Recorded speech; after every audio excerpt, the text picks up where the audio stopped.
This is my opinion piece on why politicians and politics should focus on the good of the people and not on who is right and who is wrong. Whether you are a liberal, conservative, or in between, I'll bet that you have a family member who disagrees with you about politics. It might be a sibling or a parent or a beloved cousin, aunt or uncle, or even one of your own kids. We should not stand for politicians from either party who insult them or question their motives or their patriotism.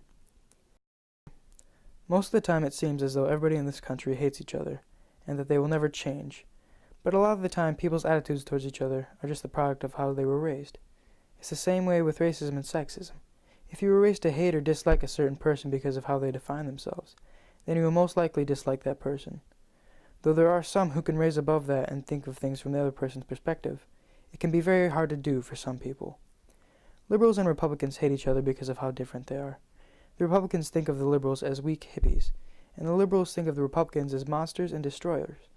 But if we are going to be honest, they both have valid points, such as global warming being a problem, and then there's the issue of gun control, and whether to keep or get rid of guns.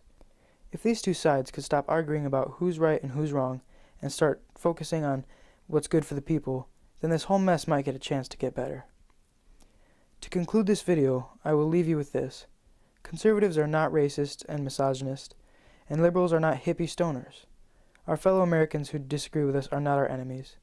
They are our fellow Americans who differ with us, and we should not put up with politicians on left or right who can't seem to understand this and can't come together for the good of the people. Thank you for watching and listening. This has been my opinion in politics. Goodbye.